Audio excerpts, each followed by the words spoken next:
This is going to be a review of 4 different pairs of Xero shoes. This is a long-term review. As you can see, those are worn flap out.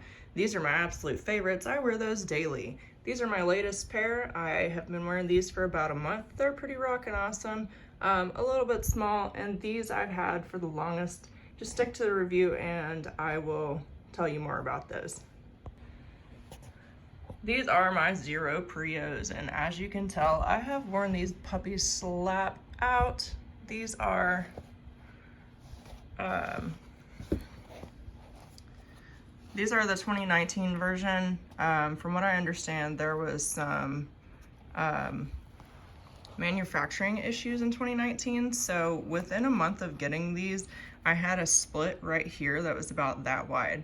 At that point, I'd already been wearing them for like a month and couldn't return them. Wasn't much I could do about it. The laces that come on the Prios are crap, honestly. They don't stay tied.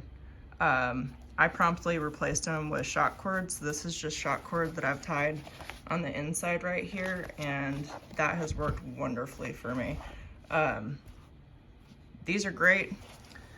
There's a little bit of separation going on here. You can see the bottom's coming apart right there.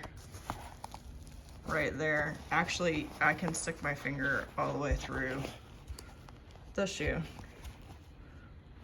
You can see all the way under it. But again, I put many miles on these. I was riding a bike and this got snagged on a branch. It broke through. I ended up just sewing this strap down because without this being secured, your laces just flop around. So that's kind of a necessary piece there. But otherwise, I think that they have improved their manufacturing. I haven't bought a new pair of Prios because I'm a little bit leery of the toe coming apart again. I definitely don't think that I would pay $100 for these shoes. I got these on sale for 50 bucks back in 2019 and probably wouldn't pay more than 50 bucks for them again now, but probably should replace those soon. This pair right here is my absolute favorite of all time.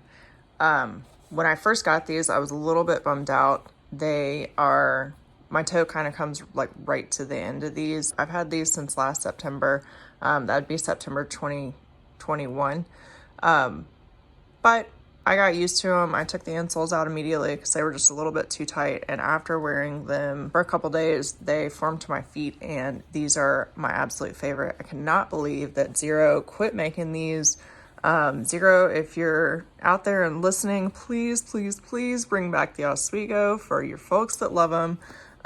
As you can see, like I've actually worn these so much that the tread is about worn down. I've worn these basically every single day for over a year now. It's November 2022 at the moment, and these have served me well. Considering Xero doesn't make them anymore, I'm going to try to make them last as long as possible. But yeah, these absolutely rock. Like I said, took the insoles out. You can see the inner stitching right there. I've never worn these with the insole because they're just a little bit too tight on me like that. These are men's size 9. Nice and wide. The women's sizing for any of the Xero shoes for me are just entirely too tight across the toe. I can't wear them. I actually had the Terra Venture in a women's for like a whole day and sent them back because yeah, they were just entirely too tight. But these are 100% without a doubt my favorite Xero shoes ever. These are the Xero Z-Trek shoes or sandals. These are the ones that I got first. So I've had these for quite a while. I cut the toe of them.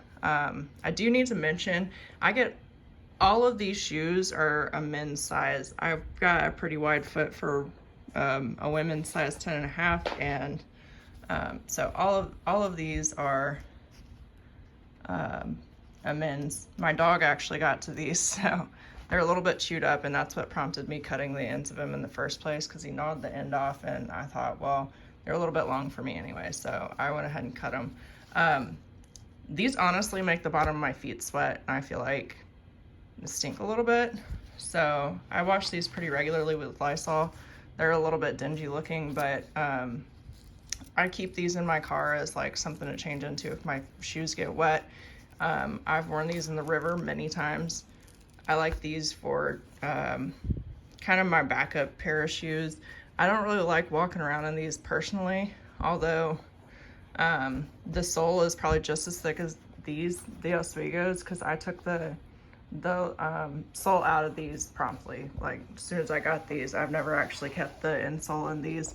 And although these are just as thin as these, they're pretty much the same on the bottom. I feel like my feet like slap the ground in these, and they're just not, I don't know. I want to try the padded version, the Z Trail shoes, I think they're called. This is my latest purchase in the Xero Shoe lineup. Honestly, I've worn these quite a bit in the past month. I'd say I've worn them for a solid 2 weeks. The lugs are nice and big. If you want to go from something that truly feels barefoot like the Oswego to something that's got a little more form to it, I guess, a little more support, these would be great for you. At first, this was a little bit annoying. The back of it kind of dug into my ankle, but I think I've worn these enough that has subsided. The toe, I feel like where this is rounded right here, you can see that compared to the Oswego. The Oswego is so much wider and these are the same size. So a problem that I have with these is right here where it comes up. This rubs on my last 2 toes, my pinky toe and the next one over. I'd probably not wear this particular pair of shoes on a long hike for that reason. If I was going to wear these on a long hike, I'd at least go up another half size because my toe comes pretty much to the end of these. That was a little bit frustrating because it says on the website, order your normal size. I didn't think that I would have to size up a half size for these, but it is what it is. And they're pretty comfortable. I can say this part right here will bother you a little bit when you first start wearing them because it kind of presses into your foot, but if you just give it a day or two, that wears in pretty quickly, and these have been pretty comfortable. Don't have a long-term review on these yet. I've only been wearing them for a month, but they've been pretty good. You can see here the difference in size between the Oswego and the Prio. I did buy this Prio after they changed the sizing in 2019. Both of these shoes are men's size 9. That's why I was a little bit bummed out when these came in a little bit shorter. They come like right to the tip of my toe, where these actually fit pretty nicely and give me a little bit of room to hike and do active things. Kind of had the same issue with these ones when they came in, because they also said, I even called in, they said, order your regular size. If the Prios in a size 9 fit you, these should fit you great in a size 9, and those came in kind of fitting like the Oswego, just a little bit too tight on my toes to actually go hiking in them. Here's the Daylite Hiker as compared to the 2019 Prio. Again, these Prios are, after they quote-unquote corrected the sizing, they seem like they're very similar, but I think the extra structure inside these makes them just a little bit tighter across the toe here, because these I have a little bit of wiggle room. And that's it for my Xero Shoes review. My whole collection of 4. My absolute favorite are the Oswegos. I can't believe they quit making those, but I guess I'll make them last as long as I can. Hope you enjoyed the review. Come back for more videos later.